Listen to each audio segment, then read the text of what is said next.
Lagot, nataranta, nadulas, Villanueva, kumanta, Bryce, napaamin, utos, Kamara, Soto, Lacson, nagulantang. Ayan, syempre itong balitang ating matutunghayan ngayon ay nagmula kay Banat Kabayan TV. At ito po ang inyong lingkod na si BT na magbibigay ng reaksyon at komento dito sa video na ating matutunghayan ngayon. At huwag na natin pagtagalin at sabay-sabay na nating panoorin ang laman ng video na hatid sa atin ni Banat Kabayan TV at bibigyan natin ng reaksyon ang balitang ito. Pasok! Nako, ito pa, akala nyo yun lang mayroon pa, sabi ko sa inyo. Mapakatindi ng kasinungalingan ito. Ayan, syempre bago natin simulan ng video ito, nais ko nga pala magbigay ng credits dito sa boses at video na matutunghayan natin ngayon. Walang iba kundi si Banat Bay. Syempre huwag niyong kalimutang suportahan ang channel ni Banat Bay mga katunay. Huwag niyong kalimutang mag-subscribe at mag-follow para maging updated tayo sa mga vlogs, reactions at sa mga balitang hinahatid sa atin ni Banat Bay. Ayan, syempre huwag niyong kakalimutan din ang Banateros dahil si Sir Banat Bay ay kasama din dyan. Ipagpatuloy natin.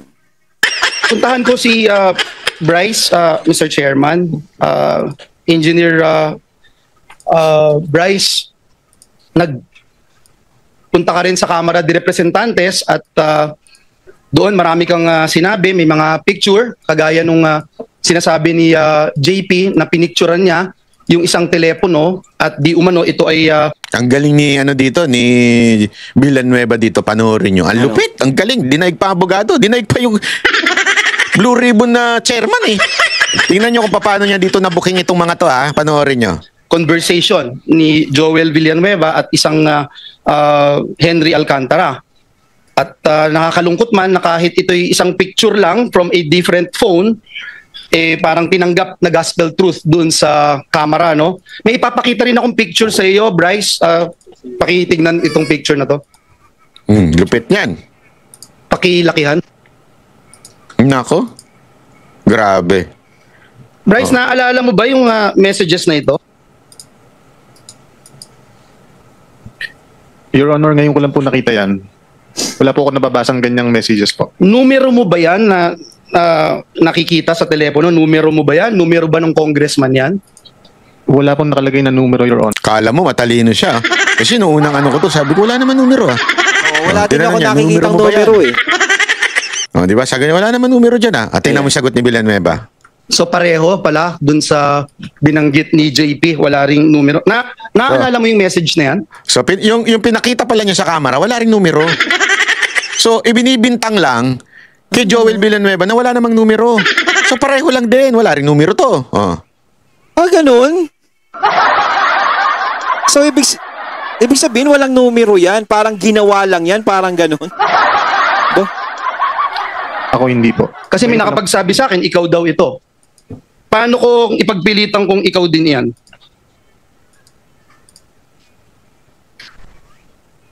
Hindi na nakasagot. Sa inyo na po yan, Your Honor. Pero hindi ikaw yan. Hindi po. Babasahin ko lang, Mr. Chairman, nakalagay dito, Congressman, Bryce, idiin mo si Sen Joel dito. Ay. Bryce sumagot, basta kayo na bahala sa akin, batchmate. Huwag nyo lang akong ibalik. Batchmate? Batchmate? Sino yun? Ay, nako. Idiin si Joel Villanueva. Aba, batchmate. Sino yung batchmate? Simpleng banat ka rin, Senator Joel ha? Anong batchmate? So para mo sinasabi yung batchmate niya sa kamera, yung isang chairman doon. Kasi natutusin, no?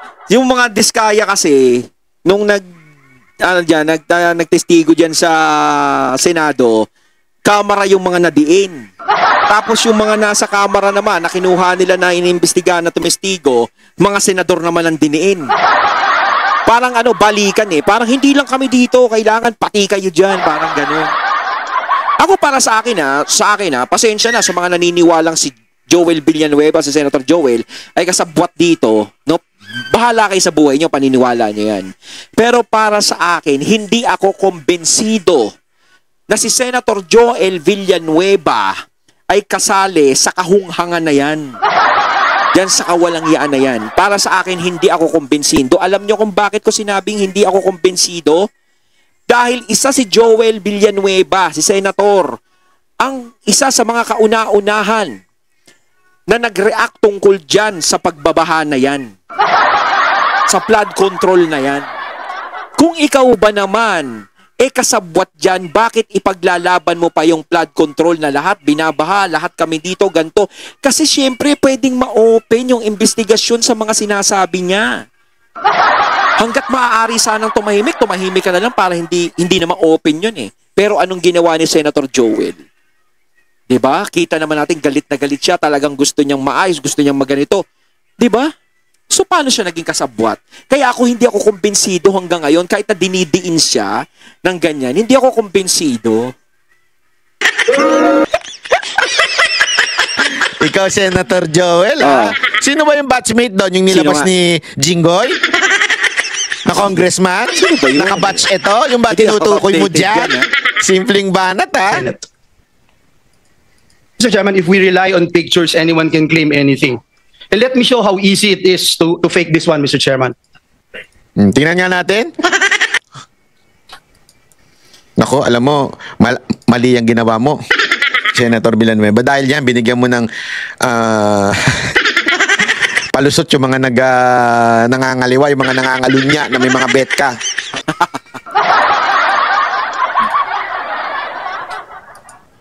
Galing, oh.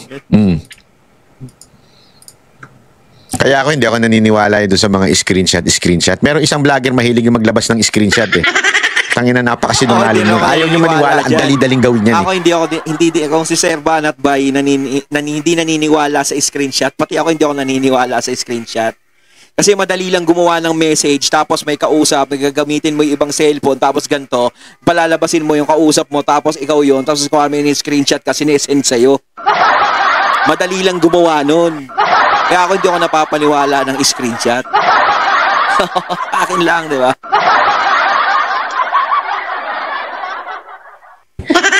Ayaw nyo maniwala. Ayan, dinemo na ni Joel Villanueva. Oh. Kaya yung vlogger na lagi naglalabas ng screenshot, delicate siya. Maniwala kayo sa akin, delikado yan. 20 seconds, Mr. Chairman. Galing 20 seconds, oh. Nakagawa na siya ng lies. May sagot, oh. Ang bilis. Pak!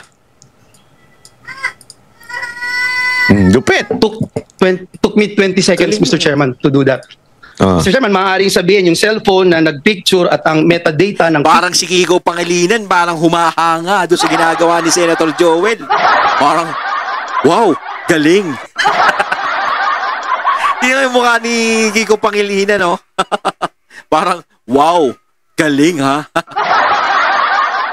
Picture na ito ay para sabihin kinuhanan talaga noong October 2023. Ayan, ha. Tingnan mo itsura ni Bryce, oh. Sabi niya, yari tayo dito.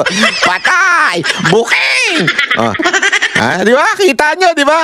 Ang bilis, ang galing maayos. Parang natatay na sa nervyos, eh. Paano ba? Sandali, may timestamp yan, ha. Yung tinatawag na kung kailan kinuhanan yung picture.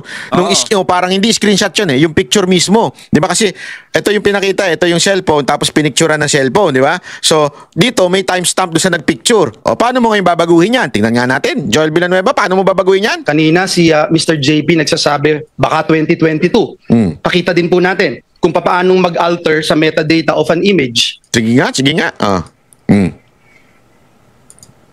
Binago, oh. Lupit. Galing ni Senator Villanueva. Nababago pala yun. Yari tayo dyan. Nababago, no? Nako po, patay tayo dyan. Nako, binuking mo naman yung mga, yung mga, may mga bet ka. Ganun po kadali, Mr. Chairman. Mr. Chairman, bukod po sa napakadaling mag-doktor ng picture, inamin niya po mismo doon sa camera. Na? And if we can show the minutes and the transcript of the hearing, inamin po ni Engineer Bryce na wala siyang personal knowledge sa mga mensaheng ito. Can you confirm, Engineer Bryce, itong binanggit nyo na Your Honor regarding sa mga text messages po, wala po. Kasi you're being asked to prove your allegations na may pruweba or usapan tayo, o at least make sure for fairness sake, sabi niya Rep. Adyong. Would you confirm na ito po yung naging sagot nyo, sir? Nako po. Ano yun? Parang hindi na sumagot, ha? Yes, Your Honor. Nako, patay ka. Ibig sabihin, hearsay, Mr. Chairman, daig pa po nito yung chismis. Nako. Alam natin pag mga chismis. Nakakalungkot dahil yung chismis trying to destroy me, my name, our family, our loved ones.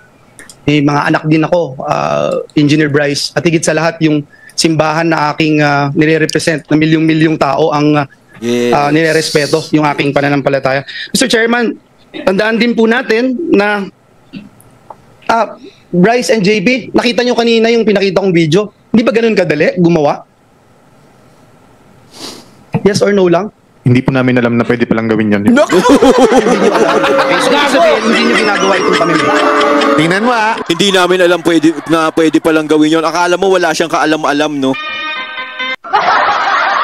Sa totoo lang kasi, Senator Villanueva, hindi naman hindi aamin yan o ano. Talagang kunwari patay mali siya. May kasabihan nga, uulitin natin yung kasabihan, wala namang kriminal na umamin sa kanyang kasalanan. Ganun yan, hindi basta-basta aamin, napakadalang. Lalong-lalo na taong bayan ng kalaban. Di ba? Alam mo, ang galing ni Joel dito, hindi ko lang magawa mag-standing ovation ngayon kasi wala po akong saplot sa baba eh. Tayo na, baka hindi standing ovation na lumabas dito. Hindi, gusto ko mag-standing ovation sa ginawa niyan to eh. Tingnan nyo Tao ang nire-respeto yung aking tingnan nyo. Mr. Chairman, tandaan din po natin na Bryce and JB, nakita nyo kanina yung pinakita kong video. Hindi ba ganun kadali gumawa? Yes or no lang? Hindi po namin alam na pwede palang gawin yan, Your Honor. Nox! Hindi nyo alam. Hindi nyo alam. So, ibig sabihin, hindi nyo ginagawa itong pamimeke. Hindi daw. Hindi po, Your Honor. Okay, hindi nyo ginagawa. Mr. Chair, Eto, so parang hinuli niya dito, hindi niyo pala ginagawa ang pamimeke So hindi kayo nagpeke nito, hindi niyo pala ginagawa. So hindi kayo marunong, sabi nito hindi daw. Sige. dun po sa mga isiniwalat niya, Mr. Chairman, dito sa Senado, ang dami pong kasinungalingan at pamimeke, no? Pakita lang natin yung history ng pamimeke ng public documents nitong dalawang ito, Mr. Chairman.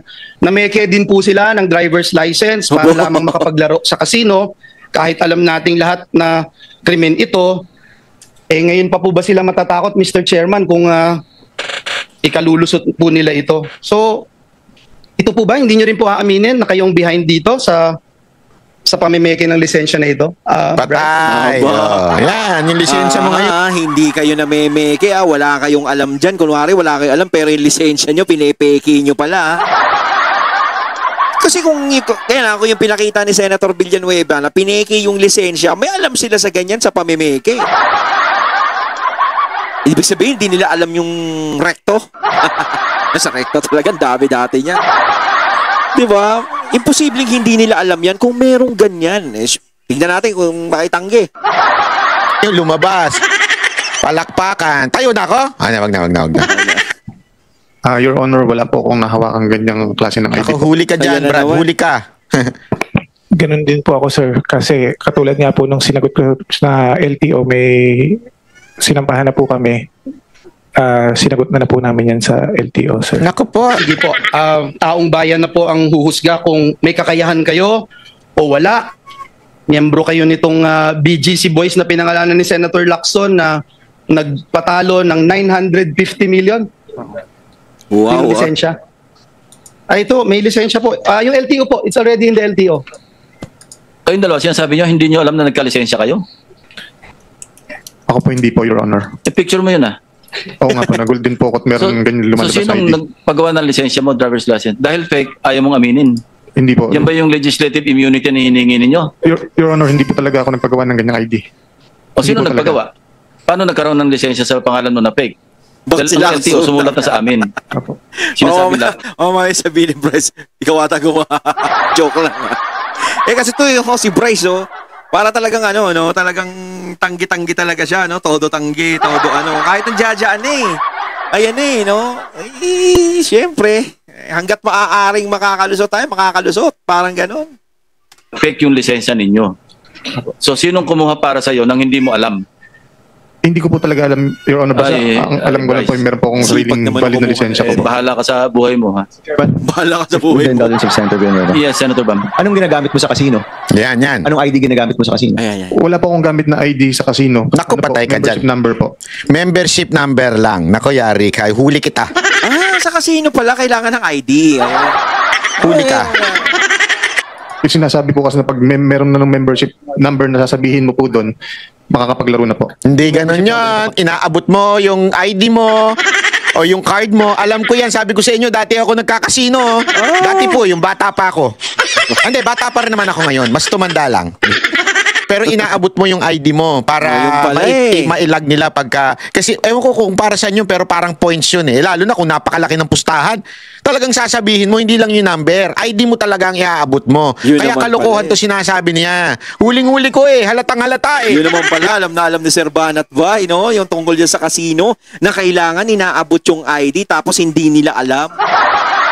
O, dito pa lang is parang nakikita na natin na parang may mahiwagang magic na nangyayari.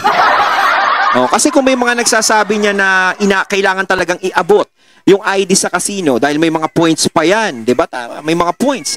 Siyempre, ikaw, mag-aabot ka ng ID dahil dagdag din sa'yo yun eh. Di ba? Bakit hindi ka mag-aabot? Kaya ka nga nagsusugal para manalo, hindi ka naman nagsusugal para matalo. Di ba? Wala naman taong tanga na ganun. Uy, gusto ko lang magsugal kasi gusto ko magpatalo ng pere. Kaya ka nagsusugal, unang-una dahil bisyo mo yan. Gusto mo yan. Di ba? Lulong ka na dyan. At pangalawa, syempre, gusto mong manalo.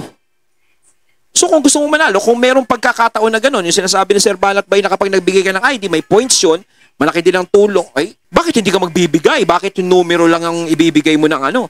Syempre, yung ID mo na rin, di ba? Parang ganun, practical lang tayo, di ba? Lahat ng mga nagkakasino alam yan. Hindi number ang ibinibigay, ID talaga. Di ba? Kaya- Kung hindi mo nga dala yung membership card mo, kahit yung ID mo na lang para yung pangalan mo. Natarantado tayo mga... Hindi, sabi ko naman sa inyo, hindi ko naman ito pinagkaila noon eh. Nung kabataan ko, nagkakasino po ako noon. Hindi naman big time. Mga 1 billion per day lang. Hindi, walang ganun, walang ganun.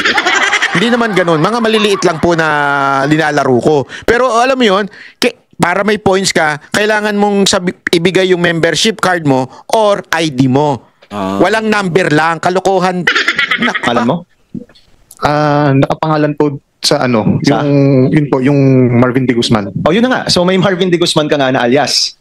Nadulas siya dito eh. So meron talaga ang pangalan na Marvin. Ayun po yung nandun sa may membership number na ginagamit ko. Naku, Pero ID, ayun. membership ID, at saka license, wala po kung gano'n na Marvin De Guzman. So may number ka lang, binigyan ka lang number, isang malaking katarantaduhan yan. Malakas yan. Alam mo kung ako yan, binuking ko na yan dyan eh. Hoy, sugarol ako dati. Hindi ganyan, number lang. Dapat pala, Sir Banat Bay, nandiyadyaan ka rin. Kasi kailangan pala dyan, no, kailangan nag-invite din sila ng naglalaro ng casino dyan, di ba? Para talagang, hindi pwede yung sinasabi mo, Bryce, na walang ID. No, dapat ganun eh.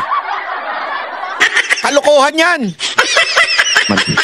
So ang Marvin De Guzman na alias, ginagamit mo pang casino. Kasi yan ang ginagamit mo para sa membership ID mo. Tama? Wala po akong membership ID, Your Honor. Yung membership number, Yes, nakapangalan membership kay number. Marvin De Guzman Sa pagkakaalam ko po. na ginagamit mo. Opo, Your So may Honor. alias ka na Marvin De Guzman. Parang ganun po. Pero tinatanggi mo na nagpagawa ka ng driver's license. Yes po, Your Honor. Okay, for the record, Mr. Chairman, meron siyang alias na Marvin De Guzman. Oh, Thank you, yan, Mr. for the record, nayari Your ka. Honor. Meron. Your Honor. Teka muna. Ipaki-zoom mo nga yan. Ito, Okada na to eh. Sumulat sa amin. Okada letter dated 5 September 2025 to the Blue Ribbon Committee. No? Bryce Erickson D. Hernandez registered for OM membership on October 17 under the name of Marvin Santos de Guzman and presented a driver's license under the said name of Marvin Santos de Guzman. Sinungaling din ng Okada? Oo. Hindi ko po talaga nahawakan yung ID na, Your Honor, para i-present po sa kanila. Ikaw nga Oh, yan, nag-present. Okada na nagsasabi eh. May Okada na. Yari ka. Sinong maniniwala sa'yo, Engineer Hernandez? Alam mo, you're being confronted with all these documents, all these proofs, ano? Tapos you keep denying and then you have the goal to ask for a legislative immunity. Magbibigay lang po ako ng example, mabilis lang po. Naalala ko po, nabanggit niyo po na naglaro ako nung Bigla niyang naalala na sa naman. casino. Ayop yan. Hindi ako nagbanggit. Naglaro ka sa casino, Naglaro. October 17 to 18. Sabay-sabay kayo. Di ba sabay-sabay sila natin? Nagkamali ng petsa. Actually, yung dating chairman. 17 to 18 ka nasa Okada. Huwag mo i-invoke yan kasi I'm telling you, mali yung premise ng dating chairman. But I'm telling you, I'm correcting it, nandoon ka noong October 17 to 18. Tama o mali? Anong year po, Your Honor? Ten- Parang iiyak mo. 2022. May admission ka dyan sa Opo. statement mo. Opo. So you're not denying. Hindi ko po dinedeny yun. Nung napunta po ako ng Okada noon at nakapaglaro po. Noong Ng 17 to 2022. 18. At hindi ko po October alam 17 to yung basta 2022 po yun, Anyway, Your Honor. You better compose yourself, ha? Kasi pabali-baligtad ang sinasabi mo. Walang maniniwala sa'yo pagka ganyan yung mga statement. Bale-balentong no? Yes po, totoo naman po na ano. Nakapaglaro po ako ng 2022 po. Hindi mo ginamit hindi mo pinresent yung driver's license mo Hindi po, Your Honor. under the name Marvin De Guzman. Hindi po, Your Honor. So sinungaling ang Okada. Oo, sinungaling. Ay, nako. Siya lang ang- O yan, siya lang ang- Okada, dinidiin kayo, sinungaling daw kayo, sabi ni Hernandez. Kasi tinatanggi yung sinasabi nyo, no, naglaro yan dito, ganito. Ba, yung Okada na mismo, sige ka, hindi ka na makakapag-casino dyan sa Okada. Ba, yung Okada pa naman, sikat sa mga casino yan no? Parang ayun ba, yun ba yung pumali sa Resorts World? Di ba, merong mga casino din dati. No? Meron pa bang Resorts World ngayon? Di ba? Correct me if I'm wrong, mga katunay, di ba? Pero ako nakikita ko yung Okada, alam ko isang beses ko lang nakikita yan No, isang beses lang ako nakapunta diyan, pero hindi naman ako nakapasok diyan sa loob. May pinuntahan lang kami diyan dati. Pero laki niyan, ha? Sasabi na totoo. Sino yung nag-apply nung membership sa Okada? Ang alam ko po, kung hindi po ako nagkakamali, isang taga-Soler po. Hindi Ang ikaw nag-apply. yung nag-apply? Hindi po ako. So binigay na lang sa'yo yung membership number mo? Exactly po. Ganun po ang nangyari. Sino yung nag-apply para sa'yo? Baka pwede mong banggitin. Alam mo, Kaibigan po. napakakalokohan ito. Napaka-strict Talagang ng casino pinilit pagdating sa ganyan. Oo. Kasi alam mo kung bakit sila strict? Concerned sila sa sa money laundering. Kasi pag sila nahuli sa money laundering bilang anong tawag doon, kakuntsaba, Mapapasara connivance, sila, pagdating sa money laundering at merong nakaka-money laundering sa kanilang casino, mapapasara sila. Ang Ayun. laking negosyong mawawala. Tama. So, napaka-strict nila dyan. Kukuha ka ng ID ng hindi ikaw, hindi mo muka. Na niloloko tayo nito. Kumbaga, hindi isusugal ng Okada yung sarili nilang pwesto, sarili nilang negosyo sa ganyang mga klaseng tao. Di ba? Kaso parang ang pinapalabas dito ni Hernandez, parang nagsisinungaling yung Okada. Na parang ganon. Ba? O Okada. O. Ano masasabi nyo rito? Ba? Gago! Hindi isang malaking katarantaduhan ito. Pasensya na pero hindi ako papayag. Ano po? Bryce, you can still redeem yourself. I'm giving you one last chance. I'm telling you, I told you this earlier. Remember? Nadiin ka dito. Remember that? Yes po. Huwag kang lulusot sa amin. Ang dami namin dito na pwede mag-fact check sa'yo. Ha? Opo. Naalala ko na po ang pangalan nung nag-apply nung Naalala na membership. naman. Mike, ano pilitin niya? Archibald po. Ang sinasabi mo, si Mike, a certain Mike Archibald, nag-apply para sa yung membership sa Okada. Yes po, Your Honor. Kasi ang Okada, yung record nila is my driver's license na kasama ng membership mo. Sino nagbigay ng pangalan na De Guzman? Hindi ko po alam. Baka si Mike po. Pero pagpasok mo doon, alam mong De Guzman yung gamit mo. Wala pa po akong, nung pumasok po ako doon, wala po kami membership eh. So si Mike po ang nag-ayos ng membership na yan. Hindi po kami. Okay, Mr. Chairman. Makapaglaro lang sila, no? Inyo, kung pagtsatsagaan nyo Yung pa ito. tipong nakakainis lang talaga panoorin, no? Talagang nagsusugal sila, dala yung pera ng taong bayan, hindi nila pera. Ang kakapal ng mga pagmumukha nitong mga to. Sobra. Thank you, Mr. Chairman. Ako, madami sana ako itatanong pa pero I think it's very clear, crystal clear, Mr. Chairman. Siguro yung huli ko na lang po na sasabihin, Mr. Chairman, ay itong ini-strengthen niya na paulit-ulit po doon sa Kamara, Mr. Chairman, na nasa GAA po, itong alleged flood control project. Tinanong po natin kanina yung district engineer kung merong flood control project si Senator Villanueva. Wala. Ngayon, iniiba-ibaw niya in 3-4 times, Mr. Chairman. I can show you all the minutes of the hearing. Siguro kahit isa lang mag-show tayo itong tinanong ni Chairman Redon sa kanya kung banggitin niya itong sinasabi niyang proyekto. At ang sabi niya, Mr. Chairman, na ito ay nasa listahan ng General Appropriations Act ng 2023. Kaya, Mr. Chairman, I will still submit, Mr. Chairman, this 2023 GAA. Pwede na rin natin isama yung 2022 at saka 2024 dahil baka nagkamali po sila. Wala po dito lahat ng binanggit. Kahit yung binabanggit ni JP na nasabi nasaan program. So isipin mo nagbanggit siya ng kesyo kinatkong daw nito ni Villanueva o parang pinipresenta o parang sinasabi niya na nilalabi niya. Ibig sabihin ng nilalabi po ay yung sinasabi niya kay DPWH, oy, may project anuhin mo ito para tapos. At sinabi naman nitong isa na kesyo kumikickback si Villanueva. In the first place, there is no such project. Yan po ay napag-alaman ng Senado. Hindi lamang po si Villanueva, pati si Lacson sinabi niya. Lulusot si Villanueva dyan. Para sa akin, si Villanueva malinis to eh. Para sa akin. Bahala silang mag-isip sa sinasabi ko. Bahala yung iba dyan mag-isip. Pero para sa akin, hindi ako kumbinsido talaga na si Villanueva kasabwat dyan. Sinisira lang siya dyan. Talagang dinadawit. Kaya nga sinasabi ko, itong investigasyon na to, marami pang madadamay dyan. No, maraming isasabit dyan. Kumbaga, mahirap dito mahulaan kung sino yung taong may kinalaman o hindi. Sa dami ng isasabit nila. Kasi kahit matino dyan, may posibilidad na isabit nila. Kumbaga, lalabas din ang lalabas ang katotohanan dyan bandang huli. Katulad kay Senator Villanueva, lumalabas yung katotohanan. Walang project na ganyan. Ano yung sinasabi mong humihingi ng project o humihingi ng kickback sa project? Di ba? Paano ka hihingi ng kickback kung wala naman yung project na yun? Ayon, natating natunghayan ng video na nagmula kay Banat Kabayan TV at syempre natunghayan natin ang boses na yun ng video na yun na binigyan natin ng reaksyon na nagmula kay Banat Bay. Kayo mga katunay, anong masasabi nyo tungkol dito? Comment lang po kayo sa comment box. So once again, I'm BT and I'm out. Peace.